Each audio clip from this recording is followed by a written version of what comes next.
Hi, I'm John Matthews, veteran law enforcement officer, winery owner, and your host for the podcast edition of True Crime and Wine. And I'm pleased that you've joined us for this unique podcast where we feature the fascinating world of serial killers while we enjoy a glass of award-winning wine. So, why serial killers and wine? Well, the answer is simple. I'm the only winemaker in the world who's captured a serial killer. So this is real true crime and real wine.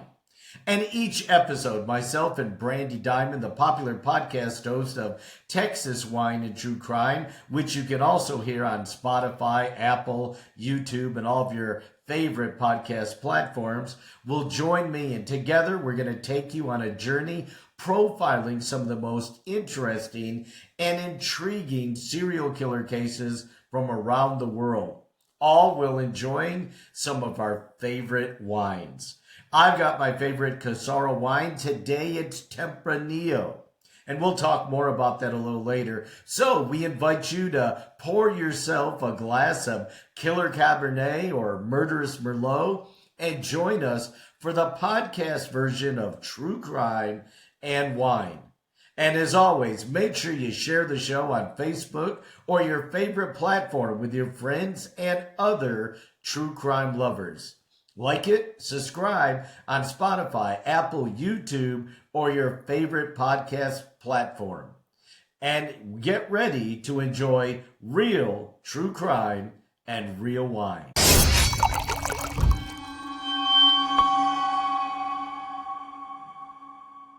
Welcome to True Crime and Wine, and today we're going to bring you the story of Andrei Chikatilo. And I know I'm not pronouncing the Russian properly, but that's as close as I can get, Brandy. And Andrei, we'll call him Andrei, grew up in poverty in a small Russian village during the Joseph Stalin reign.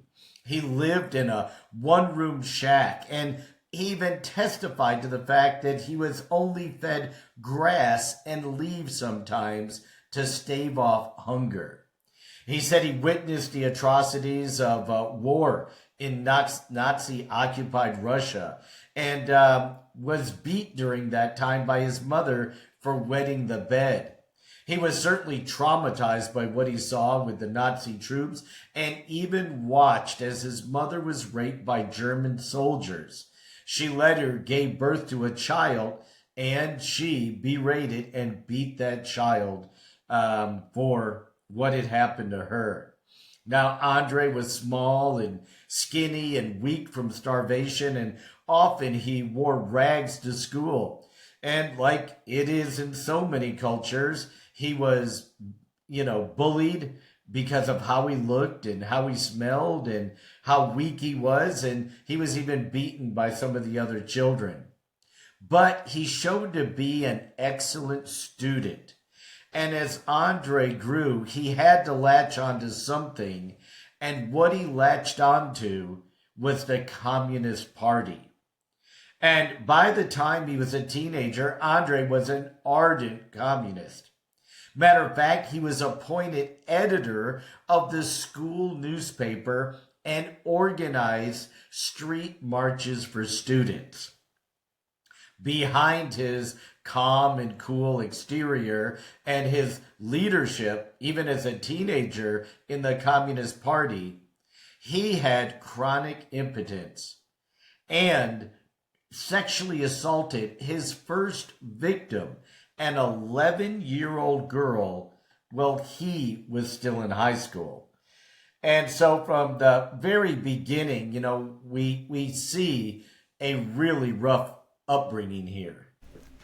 Yeah, we've seen this before, starting in poverty, being beat, humiliated, wearing rags to school, going and smelling, beaten up, bullied because of the way they look and the way that, they're presenting. I think about the bedwetting, right? So trauma, depending on how sometimes as bedwetting can continue through, adolescence going into young teenage years because of the experiences they had. So, whether it was, what they were dealing with in Russia at the time, time, or whatever his mother was doing to him, and the other child. I mean, just terrible, but not uncommon in the cases we've covered. No, matter of fact, the pig farmer, one of our other podcasts, we saw the same thing. He came to school in rags, right? Yeah. And smelled of the farm and of pigs and was bullied by the other kids. We've seen it actually in several of our shows. And here, I think, is an extreme example of Nazi-occupied Russia, the famine that existed at the time, the lack of food. And I can't even begin to imagine how horrible that was. Literally eating grass to survive at some points in his life. And yet still, none of it can turn somebody into being a serial killer. And he was miswired from the very beginning in high school, committing his very first sexual assault. Now, John, I'm surprised when I read that he was rejected for college, but yet he was very intelligent, did well, like you said, the editor of the newspaper. So what else do we know about his background?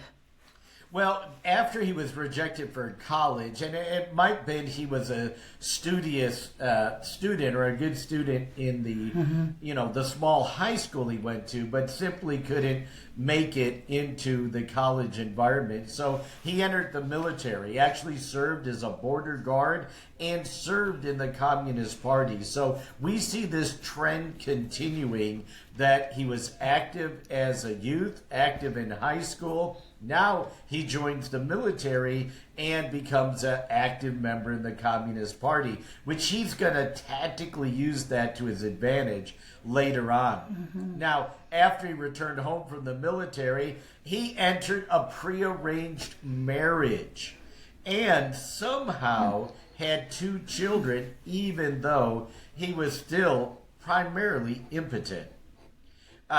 He did get into some correspondence classes.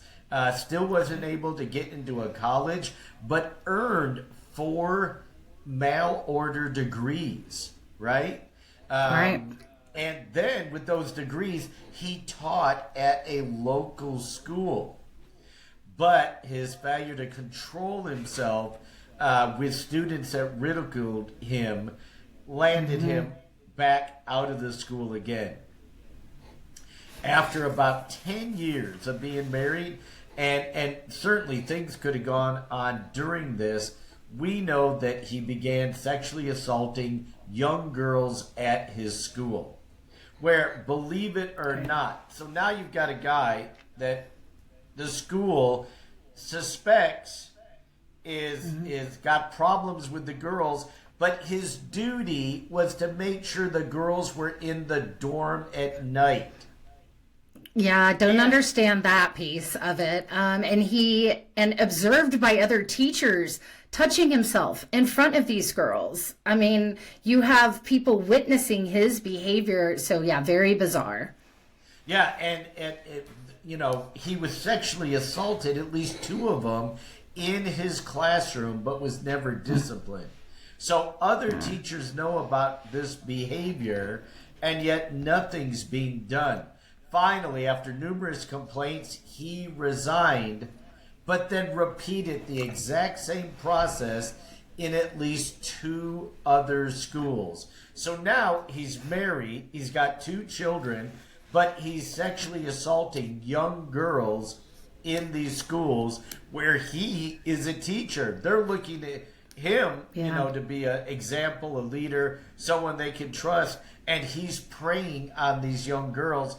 Later told investigators, I learned to give packets of gum to the young girls. That would lure them away where I could assault them.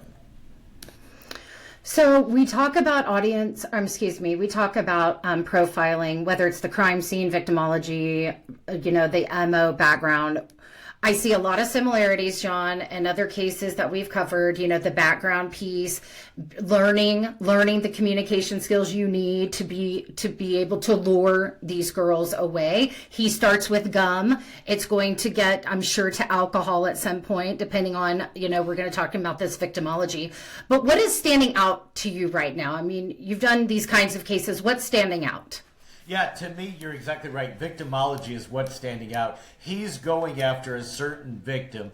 We saw that he sexually assaulted an 11-year-old female when he was in high school. I think he learned that was going to be his primary victim pool because he starts teaching at these schools. Again, we see that happen with a lot of pedophiles. They put themselves in situations where they have access to young people. Whether it's at camps, summer camps, schools, recreation centers, we see it all the time. He put himself right in the middle. So he's a married man, 2 kids. He's teaching at not 1, not 2, but 3 different schools where we know he's sexually assaulting these young girls. So to me, we really don't know crime scenes yet. We don't know a whole lot about geography. We know a little bit about his background. Does he, could he be a serial rapist? Certainly. Could he be a serial pedophile? Certainly. Hasn't killed anybody to this point, but certainly from a victimology profiling standpoint, it is definitely young girls. And, that just terrifies anyone that has a daughter or a granddaughter that's in school, knowing that these people are out there and they're everywhere. Yeah, they are everywhere. I mean, and how many times, John, do we see serial killers that are married and have children, right? And their children realize who they've been living with all of these years. But we do have our first victim in September of 1978. And John, this is a 9-year-old girl. Yeah, absolutely ridiculous.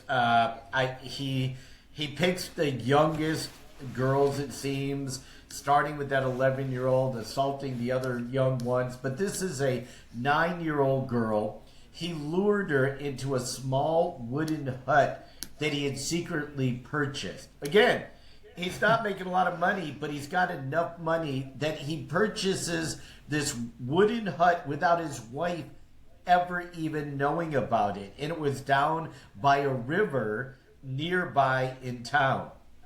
He tried to rape the 9-year-old, but he failed to perform. Was upset, strangled her, and stabbed her multiple times before throwing her in the river. Now, this is September 1978, and from everything that we've garnered, this is his first murder. So now he's actually elevated from serial rapist to murderer, and I think the lust is just starting to go. They did find the young girl's body 2 days later. Her backpack was found right near his shack. He didn't even try to dispose of the backpack. And a witness came forward and said, I saw them together right before the murder. But he was an educated man. He was a teacher. He was a husband and a father of 2. So police totally dismissed him as a suspect. As a matter of fact, they focused on a known rapist and murderer who lived in the area. They forced him to confess, and they eventually executed the guy for a crime he never committed. So we see not only a missed opportunity, but what a miscarriage of justice.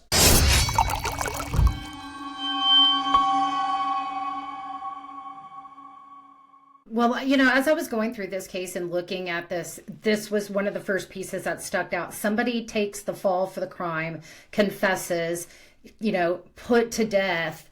I mean, there were so many people affected by his crimes that weren't even directly involved with them. So that is something I picked up with this guy as I'm looking through this. John, I want to touch on the impotence for a minute. The sexual assaults with the impotence, with your background and what you know about shame, male, how men feel about that. Is there an urge to do something they're not able to do? Is it the anger? Is it because they can't perform? Does that just anger them because they've lived with it? He's lived with this his entire life, it seems like. I mean, at a very young age, he knew he was having impotence. So just want to kind of get your thoughts on that. Yeah, I think that really fuels the rage. And I think in this situation, he felt like, okay, I've got a victim. I've got, he went as far as buying a wooden shack. I wouldn't really call it a house, but he bought a wooden shack. Why did he buy the shack? The same reason other serial killers outfit their van is killing machines, right? He knew he was going to lure little girls there and he was going to rape them. I think, though, that him being impotent, he probably flew into a rage, was mad at himself, hated himself, and he took it out on the little girl. And I think you see that not only with the strangulation, but the multiple stab wounds. I'm sorry, a little 9-year-old girl. I know. Not only would she be fairly easy to strangle to death, but there'd be no reason to do the overkill of the stab wounds and then disposing her in the river. That was fueled by rage that I think was spurred on by his impotence. Yeah. Yeah, I agree with that. But we have victim number 2, Larissa, in September of 1981. She's 17 years old, John, and then she's again lured by him, but with vodka, and near the river, right? Was he trying to take her back to his wooden shed? Yeah.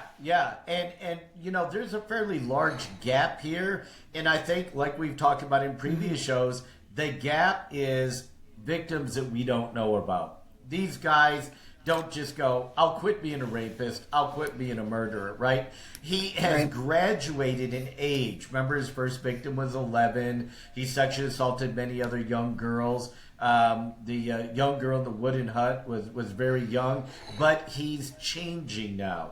A 17-year-old. Well, you're probably not going to lure a 17-year-old with bubble gum, right, Brandy? And what does he lure with? Vodka. And you were exactly right. We see these guys. It's what do they think the girls want? Do they want drugs? Do they want alcohol? What do they want? They're going to try to promise them anything.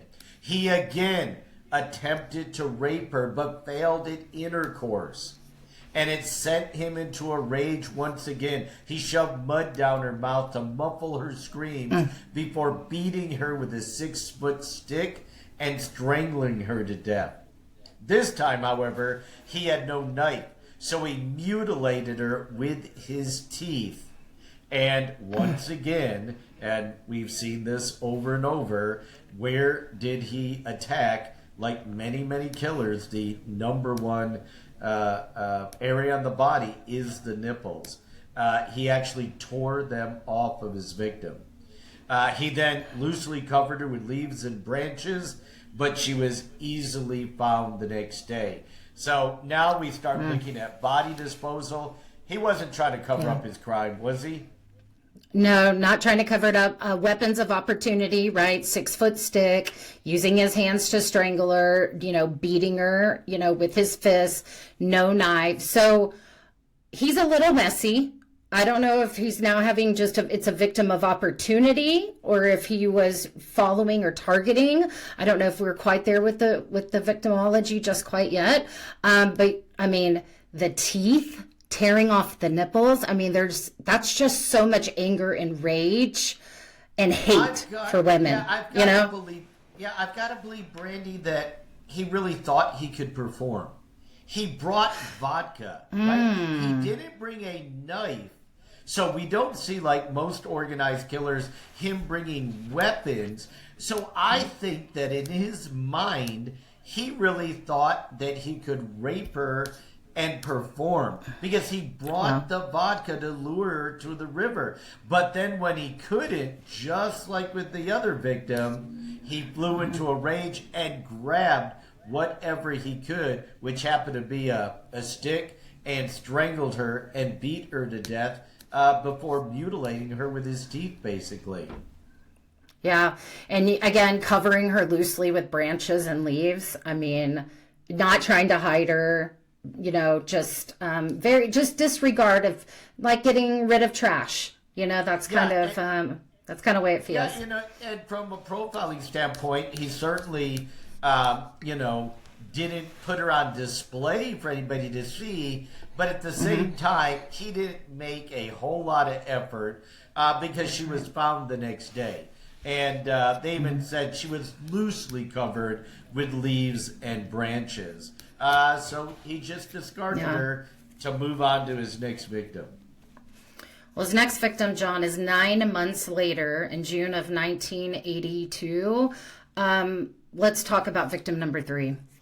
Yeah, and victim number 3, Burncook, was, by this time, he was traveling around by bus and train. He was no longer an educator. He was no longer tied down to his school. He was actually a buyer for a manufacturing company, and his job paid for him to take buses and trains around Russia. So this very well could tie into why there are gaps in his timeline, because there probably simply weren't bodies that were tied to him because he was in such a large geographic area. He did target a young girl that had walked away from a bus stop. She was carrying some shopping bags, a 13-year-old girl. He engaged her in small talk. He walked with her for about a quarter mile before he pushed her in some bushes, tore off her dress, and attempted to rape her. But again, when he was unable to do it, he went into an uncontrollable rage, stabbing her and slashing her to death. Her body wasn't found for 2 weeks, and the medical examiner noted 22 stab wounds to the neck, the head, the chest, and the pelvic area. He also noted that her eyes had been slashed. So now we see he's traveling by bus and train. He does have a weapon with him. So maybe he learned something from the last murder that we know of, because he's back to carrying a knife. But again, it seems like total overkill on this young 13-year-old girl. Yeah, I would agree. 22 stab wounds to the head, neck, chest. Okay, so let's talk about the eyes. This is new. Noted that both eyes had been slashed. Maybe looking at him, maybe there's some shame in watching what he's doing. That's kind of where my mind goes a little bit. Yeah, shame in that he can't perform. Yep. How about that? Yep. Doesn't want in her to see anger, right? Oh, yes, John. I didn't even think about the fact that he didn't want her to see that. Yes, good point. Good point on that. Yep. But 13 years old, and again, walking home with shopping bags, just an opportunity. I'm worried about this guy. We've covered serial killers that travel, right? And we say there's probably more victims than we know about because of that travel. So he's already starting to just target again and attack just randomly. Yeah, and we see a younger girl this time, probably because he realized, hey, I can't carry vodka everywhere, right? But I can carry a knife with me. And I firmly believe that this guy at least felt that he could sexually perform. And every time he couldn't, we see this. So does that mean that there are dozens of maybe other young girls that he simply raped and let go? Or maybe he raped them and killed them and left them, but they weren't added to his body count because they were never connected to him.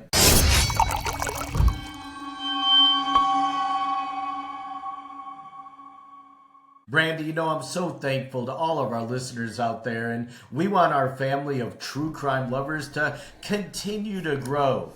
So we ask everybody to make sure that you like us or subscribe on Spotify, Apple, or YouTube, or whatever your favorite podcast platform is. And be sure to share the show with your friends and other true crime lovers, because this is the only place where you get real true crime and real wine. Salud.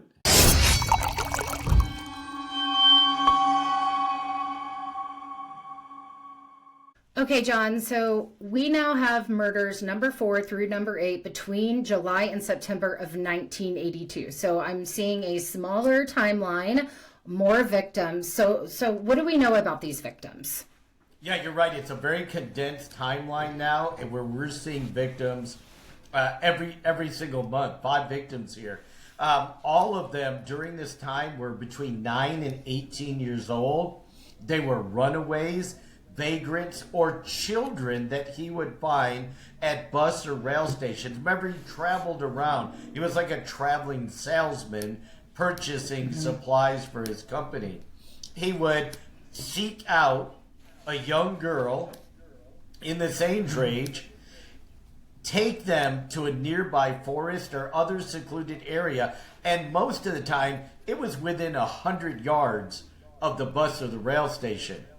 He would stab them, slash them, and eviscerate them with his knife. So again, he's carrying that knife with him.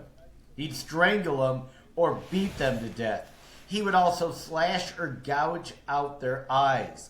And when he attempted to rape them but failed is when he continued to fly into this murderous rage, and he achieved pleasure now, not through sex, but we really believe by stabbing and killing his victims. So the eyes and the gouging, right? We saw this in the eyeball killer. Eyeball killer was more precise, knew how to remove them really without anybody noticing till the autopsy. But this guy is then slashing and gouging.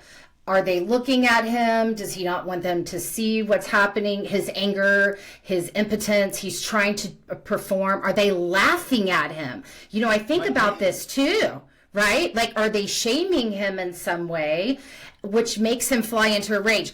John, I think, I try to think about the fact that he flies into a murderous rage when he can't perform. But it's not like he doesn't know he can't perform. It's not like he's been performing and all of a sudden he can't and now he's turning into a murderous rage. It's like you said, it's something setting him off with these. Because he knows this about himself, right? But then, then how do you get in this murderous rage every time it happens? It's kind of mind-boggling a little bit. Or he's raping women at a much higher degree, but these are the ones that he's killing because he can't perform. And, he's pulling them into the woods. He's pulling them into a secluded area, kind of separating them from the crowd. He gets off the bus station or the rail station and scans everybody until he sees a young girl that he thinks he can lure away with gum, with vodka, with anything else, maybe engaging them in conversation like he did the one girl and saying, oh yeah, I'm walking that way. I'll walk with you so that you'll be safe. These young girls, walking home alone, see a guy and go, oh, okay, maybe he's going to protect me until he drags them into the woods. I think the eyes, though, we're really seeing at this point his shame coming out, his anger coming out, and this is one of the ways that he handles it. Again, part of just the MO, right? His MO, his victimology. I'm going to say 9 years old seems to be the youngest so far, but then we've got 18-year-old seems to be the oldest so far. So a wide range. And I wonder how he's choosing them. Are they walking by themselves? Do they look like you said, runaways, vagrants? Do they look like nobody's looking for them? Right? We always talk about that and going after prostitutes. People think they're not going to worry about them or care about them. Nobody's going to report them missing. Nobody's going to miss them. So what are you profiling now with him at this point? What are you seeing and witnessing? From victimology, he certainly is scanning the crowd on the bus, on the rail car. He's staying there at the rail station maybe for hours, and he's watching these young girls. And if they look like they're alone, if they look like they're homeless, if they look like they're a prostitute, he has definitely culled down his victim pool to young girls that he believes he can lure away. His crime scenes. He really doesn't care where he does this. He just wants to get alone with them enough where he can silence them, rape them, and then kill them. So we certainly see his comfort zone is really anywhere he can drag or walk or talk these girls into a secluded area on their own. And he's really getting this down. When you're talking about this number of victims in such a short period of time, he knows exactly he's on the prowl. And to me, he's one of these sexual predators that's always hunting, always looking for victims. And he spends hours doing it and then kills. Yeah. Well, we have murder number 9 in 1982, John, of Olga, a 10-year-old girl. What do we know about Olga? Well, he really is into overkill mode now. And this is where we think this isn't about sex. This is about murder, and this is about torture, and this is about mutilation. So we always talk, Brandy, about serial killers evolving. He certainly has evolved from his bubblegum days, where he used overkill with simply stabbing his victim. He then went to slashing their eyes, gouging their eyes out. But with this 10-year-old, he takes her into a nearby cornfield, stabs her over 50 times. We're talking a little 10-year-old girl. He then rips her open and takes her uterus before slashing her eyes and leaving her there in the cornfield. Okay, so I can see a 17 or 18-year-old laughing at the impotence. I don't know if a 10-year-old even understands, John. No. So I don't see her shaming in the way that I could see older young women shaming him. And there's overkill here, 50 times. I mean, she was probably deceased way before the 50. And then you rip her open. I mean, this reminds me of like the Black Dahlia thing. Like you had just ripping it open, taking a uterus, a part of a woman, right? Yep. That carries that. I mean, it's just, and then you're slashing the eyes. I mean, just such. Ugh. It's just horrible. He's evolved. And gone way beyond murder, right? Murder is ancillary at this point. I think the rape is ancillary. I think the murder is ancillary. And he's now getting his high from what he's doing to these girls. But Brandy, unfortunately, we have another missed opportunity. Remember how he was interviewed by police after the very first murder? But they said, he's a educated man. He's a teacher. He's a father. He's a husband. He couldn't have done it. And the poor guy they accused of doing it and forced to confess, they ended up executing. With this 10-year-old girl, he was seen getting off the bus with her. And it was before her usual stop. That's why the witnesses noticed it. And they said, oh no, she usually gets off at stop A, but she got off one before stop A. And she was with a middle-aged man. And they were close enough to give the police a very detailed description. So good that they had an artist that made a rendering of the suspect and they distributed it around the community, but they couldn't locate him. Well, remember why they couldn't locate him? Because he was a traveling salesman. Travels. He got right back on the train. He left the village. He left the community. But now you've got victims that are being found. We're up to number 10, I think. You got victims being found near bus and rail stations all around Russia.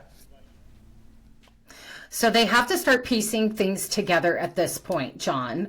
I want to, before we get there, I want to talk about your profiling for just a second because I think this is important. You mentioned something like that sexual, when we say sexually motivated crimes, because we use that term a lot when we're talking about some of these cases, a lot of people think that means sex. But actually, not necessarily. A sexually motivated crime can be power, it can be control, it can be taking, it can be assaulting. It's just a sexually motivated crime. So it's this guy, I'm not surprised that one piece wasn't enough. And then it just had to escalate, which is why I'm not surprised to see 50 stab wounds at this point. He's not being satisfied. There's something that he's not being able to fulfill in his sociopathic mind with these women. So, he's not being able to climax. That's what it is. Yeah. And we're not talking about in a sexual way. We're talking about getting a high, a gratification. And like a drug addict who needs more and more and more drugs and he needs them more often, he's getting more violent with each and every case, from going from stabbing to mutilating to now removing body parts. So he's not getting the satisfaction he needs, and he's got to do it more and more and more to try to get that high again.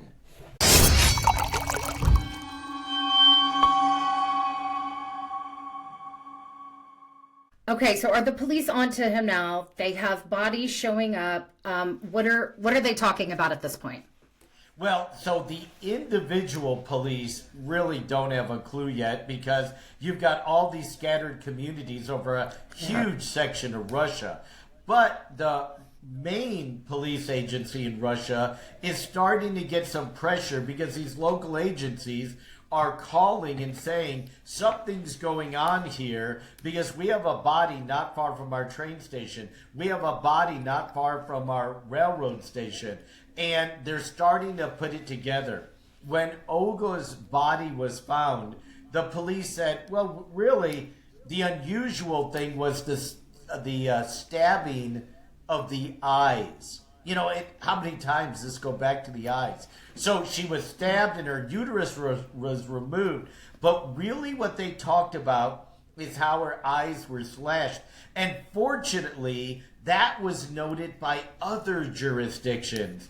And so you've now got the Central Police Agency in Russia going, uh-oh, we've got a problem here, because we've got a killer that is traveling in this area and slashing eyes. So they're starting now to start putting these cases together. It's taken at least 10 murders that we know of, but they've linked 4 of them by this point.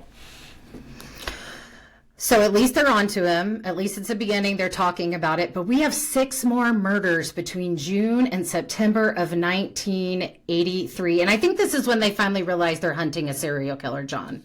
Yeah, and he's not slowing down, right? And they find these murders, but they're kind of thrown off a little bit, because they started to hone in on the missing body parts like the uterus. And they said, you know what? We really think this is a satanic cult or a group that's killing women and selling their organs for transplant. And so now they're looking at cults, they're looking at groups, they're looking at organizations, and not so much one person, because they're like, wait, we've got way too many murders here. It can't just be one person. And then if they did consider one person, their theories were, oh, he's got to be a mental patient, because nobody sane would do this. And unfortunately, at this time in Russia, police use different tactics than other places around the world. They actually started rounding up several intellectually disabled youths. Because again, in their mind, no sane person could do this. They rounded them up and had them admit to murders under intense interrogations. And at least 4 of these young people committed suicide after being forced to confess. We just talked about this guy, John, a man dying for a crime he committed. And then these individuals being questioned and forced to confess to crimes they did not commit. And then you have 4 that commit suicide. I mean, his crimes are just ruining people and lives that he actually has never touched. I mean, that is such a wild thing in this case. Yeah. And the police are responsible for these deaths directly. And even more unfortunate is as they're rounding up these mentally challenged individuals, forcing them to confess and then seeing them kill themselves, he continues to kill and his body count continues to go up. So we are in 1984. He kills... Okay, John, every month so far, January, February, March, he's seen by witnesses. So what happened? What are we dealing with in 1984? Well, they finally find a victim, a 10-year-old boy. And witnesses were able to say, we saw this man walking with the 10-year-old boy. By this time, 1984, police are collecting semen and saliva from the victim's clothes, and they find a footprint of the killer at the scene. But they still don't know who it is. He continues to kill. In May, he killed a woman and her 10-year-old daughter. So now he's getting so bold, he's not just killing one person at a time. And from a victimology standpoint, everything's out the window. He pretty much, up to this point, stayed with young girls. Now he's killing boys, he's killing women, he's killing children. And in July, he killed 3 women between 19 and 21, so that age range is rising, and he killed a 13-year-old boy. So he is on a killing spree. In August, he killed a 16 and 17-year-old girl, flew to a business trip, and then killed a woman and her 10-year-old girl before flying home and killing an 11-year-old boy and a 24-year-old librarian. So he killed 4 people in August on an associated business trip. His killing is totally out of control. And he, at this point, I don't think cares who his victims are. It literally could be anybody.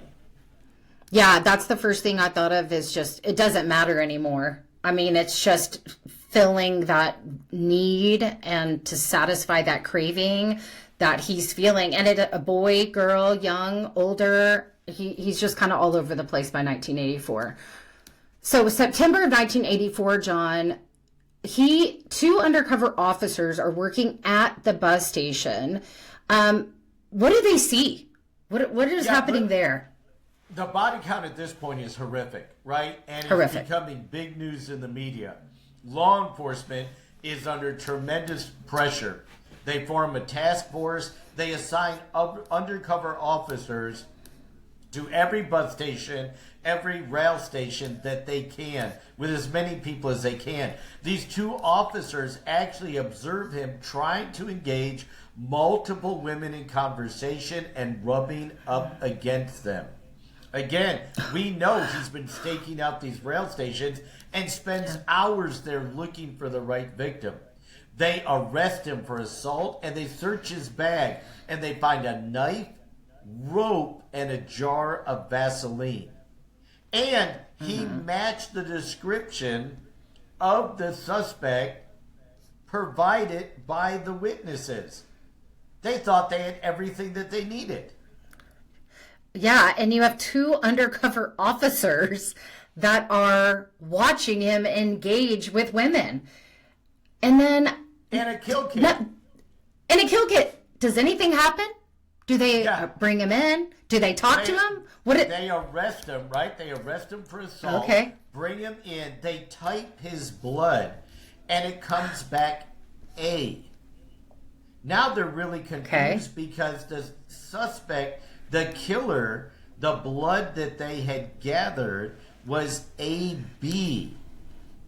So officers discovered that he had done a minor theft before. They revoked his Communist Party membership and sentenced him to a year in jail. And he only served 3 months. So because the blood type didn't match who they knew the killer was, they basically had to let him go. They find he had a minor theft charge. They say, okay, we're going to revoke your Communist Party card. You're going to go to jail for a year. He spends a couple months there, and they release him. Once again, a serial killer behind bars and released. How many times have we talked about that? Yep. So August 1985, John, what's going on in August? Well, now he travels to Moscow, where he kills 2 more times, stabbing one victim 38 times. Police check all the airline records, but came up empty because he took a train, and trains in those days kept no records. The killer followed the investigation in the media and didn't kill for a year, so the police thought he was dead, in jail, or had moved away. So he was smart. Yeah. He knew they would be checking the airlines. He took the trains that had no records of him going to Moscow, killing the people, and then returning. And John, he didn't kill for a year. So he was able to stop himself. Which... That's what he says. I mean, I find it highly unlikely, but, maybe he was able to control himself for that period. Maybe he felt, wow, I really missed a bullet there. They arrested me. They typed my blood. I still got away with it. So maybe he was feeling like, okay, they're not going to catch me if I lay low for a year.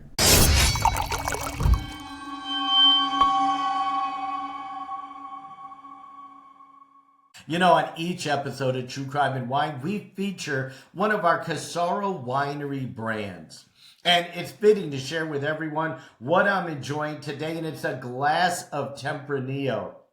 Just a great aroma on it. And it's a dry red wine with notes like fruit and cherries and figs. And being a Tempranillo, you can kind of pick up the pepper and spice when you drink it. And for the Tempranillo lovers, and there's lots of them in the Southwest, it really pairs well with barbecue, with carne asada, or fajitas. And it helps to bring out that smoky and spicy flavors of the meats. So, of course, there's no better way to enjoy our wine than listening to the True Crime and Wine podcast. We hope you'll try the Tempranillo. And as always, you can find all of the Casaro winery brands at CasaroWines.com. CASSARO wines.com. And we invite you to order wine. We'll ship it right to you. And you can enjoy it with Brandy and I as you listen or watch True Crime and Wine. Salud.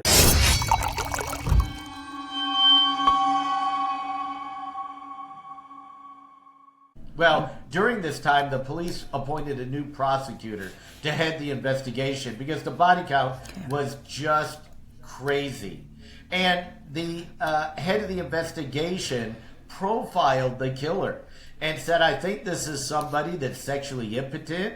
I believe he's educated and married. And he actually studied each of the murder sites, where they were located, the days they happened, the times they happened, and based on that, he said he thought the killer worked for a manufacturing company and that the killings were tied to a production schedule, meaning he would go out to buy the products Monday, Tuesday, Wednesday, Thursday. He would have to get those. He could do his killing, and he never did it the other days because he wasn't traveling. So even in 1984, this prosecutor turned out being an amazing profiler, hitting on every aspect of it. Yeah, he gets all of this right. He's doing all of these things. But the killings began again, 1986 to 1989, John. So what happens during this time frame? Police still on to him? Well, they're not really, right? He's laid low. They've already released him. It was only a theft charge. That's the only thing in his record. But he did kill in August of 86, 3 more times in 87, all on business trips, all close to train stations, all in wooded areas, but unfortunately, one of the bodies wasn't found until 1991. So it's a combination of his traveling, of the different locations, of some bodies being found, other bodies not being found. In 1988, he killed 3 more times, and in 89, 5 more times. Absolute ridiculous killing spree here. I don't even know how many victims there are yet right now, John. I mean, I can't. You've got 5, and then 3, and then you've got so many in a 3-month period. But I feel like at this point, dozens. Yeah, dozens. And you've got to think at this point that police officers are trying to catch him in the act, right? They know the profiler got this right. I mean, they probably looking at the train stations, probably following the bus stations. So what are they doing after all these murders after 89? Well, so in 1990, they add even more officers to their task force, including undercover female officers. Again, they deploy them to train stations, bus stations. They equip them with cameras, surveillance equipment. They're trying to catch the killer in the act. Public pressure is increasing. Political pressure is increasing. Law enforcement officials have been threatened with losing their job because they can't catch this guy. And yet, he murders 3 more victims during this time, ranging from a 31-year-old woman, the oldest victim we've seen yet, down to an 11-year-old boy. And there is just this massive police operation underway. At one point, 360 officers had been deployed to the larger train stations in hopes of forcing the killer to the smaller train stations where undercover officers were waiting. And then on October 27th, 1990, the body of a 16-year-old boy was found right outside of one of the train stations.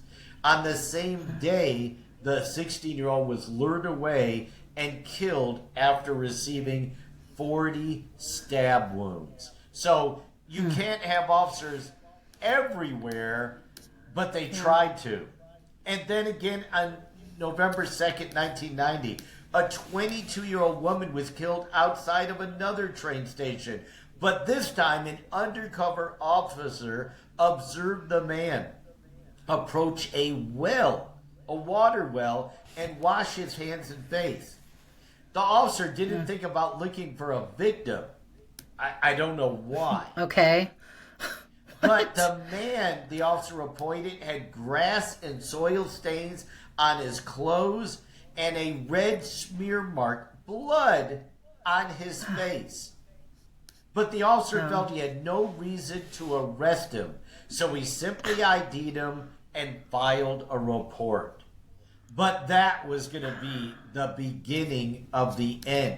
When Andre talked to the undercover officer, he was able to talk his way out of the muddy clothes and the blood-stained face, and the officer Unbelievable. Well, and you know that, I mean, that's the thing. It's the officers know about this guy. They're deploying officers all over the bus and train stations at this point. And then you see the blood. It's I don't know, missed opportunities. I don't know what's missing here. Why they just won't. Do you know what I mean? Like, this guy just keeps getting away in broad daylight, murdering boys right outside this train station. And then he's seen with dirt and grass all over him and blood, and nothing is done. It's just unbelievable. Well, but hopefully they're closing in on this guy. Well, when the report was submitted, they said, why didn't you arrest him? He said, what was I going to arrest him for? Having mud on his clothes? And they said, did you search for a victim? And he was like, no. I saw the guy washing his face. You know, it was pretty clean by the time I got there. He said he was out looking for his dog in the woods or whatever. They start searching around the train station. And after 7 days, they find the body. Task force members, of course, had the name from the earlier report and listed him and said, now we've got a real suspect. They checked his employment records, and what did they discover? That this guy has been traveling around from town to town, city to city, rail station to bus station, where these victims are turning up. And they started to close the net on him. They placed him under 24-hour surveillance, and he was arrested by 4 undercover officers when he attempted to make contact with several children in the park. So he continued, even after all this, to hunt victims, but didn't know he was under surveillance. And when he approached the young children in the park, officers swooped in and picked him up. Thank goodness. Okay. So are they testing any DNA at this point? Do they have DNA? We talked about the blood type. How are they going to, does he give a confession? What is he saying and doing at this point? Well, so they bring him in again. They test his blood, saliva, and semen again. And lo and behold, in an anomaly that let the killer go free, right, years before, right. His semen was type AB, which they knew. They said, hey, remember, we have that. But his blood and saliva were type A. So that's why they didn't match before. And it's very uncommon, but it can happen. And in his case, it allowed him to kill so many more victims because now that they know he has the dual blood type, right, A and AB, they place him under arrest and tie him to at least 14 of what is now 38 known victims. I had no idea you could have 2 types of blood. No idea. Yeah. No idea. Well, I guess it could show up one type again in your semen, but it shows up another type in your blood and your saliva. I didn't know that. Obviously, law enforcement didn't know that. Medical folks at the time probably weren't brought in to specifically look at that. So you can see how the police, a long time before went, we think we got the killer, but no, his blood type doesn't match. We got to let him go. Not knowing that this anomaly could happen.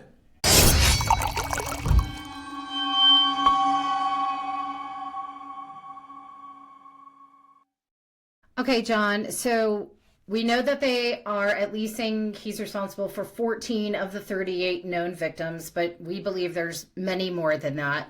Is he talking at this point? Is he confessing to these crimes? What is he saying? Yeah, he really wasn't at first when they arrested him, and I thought this was fascinating.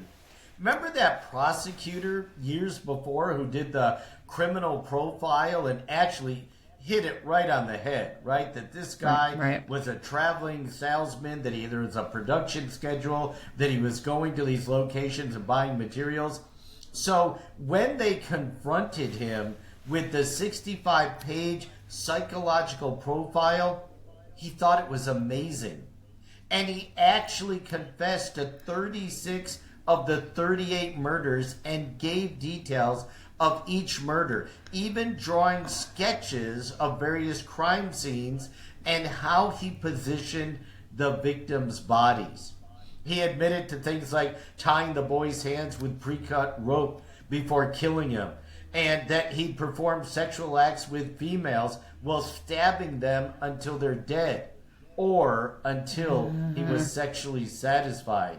So when confronted with the profile, not only did he admit to everything, he was almost proud of it and gave investigators detailed statements and detailed sketches of the crime scenes and what went on at each crime scene. Proud of his work. Sounds like he was proud of his work. Yep. Okay, so cannibalism comes up in this case. Why? What did they find out and what did they know? Yeah, during the trial, and again, Brandy, what was turning him on? At first, maybe the rape, maybe then it escalated to the murder. Certainly, there was a long period of time that torture was what turned him on and satisfied him. Matter of fact, he said that. I had sex with him and stabbed him until either they were dead or I was satisfied. So they started asking him about the missing body parts. And he said, well, you know, I kind of like the taste of blood. And I began eating the body parts. So that's where they were. He wasn't taking them, keeping them as souvenirs. He was actually consuming some of the body parts. And later he admitted to 20 additional killings that the police weren't even aware of. They didn't even know about these killings, and he led them to dump sites where they actually recovered some of the bodies. Wow. Okay. So the cannibalism, that's another level, right, of that we see. And then 20 additional. Golly. So what is that? 58, almost 60 at this point. Yep. And is that even it? You know, that's the thing. Does he even remember where they all are? You know, traveling so much, but gosh, you know, giving them and leading them right to the dump sites. I don't know. Again, proud of his work. They wrote, you know, they did a psychological book and profile on him, and he thought that was amazing. Let me add to your story type of thing. Right. Is what he's doing. Yeah. Yeah. Okay. Did he go to trial? Yeah. Did he go to trial? He wasn't, you know, insane. They said he had a personality disorder and was sadistic, but they also said, no, you're fit to stand trial. They placed him in a specially built steel cage to protect him from the families of the victims who wanted to kill him. And during the trial, he acted absolutely crazy, often taking off his clothes and exposing himself and singing nationalistic anthems before finally being removed from the court. The judge found him guilty of 52 murders, and he was sentenced to die for each one of them. But the judge also severely admonished the police and prosecutors for their inability to catch this killer. How many times did he get away? Over and over again. And like we've seen so many times, it just raises the victim count. Finally, on February 14th, 1994, he was executed. And so that is the end of his story, but not before dozens and dozens of horrific murders.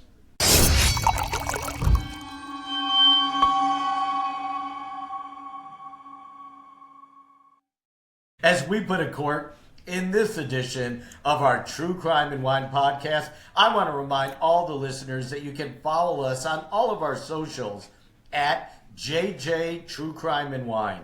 JJ True Crime and Wine. And you can sign up for our True Crime Wine Club at casarowines.com. Just go to the True Crime and Wine page.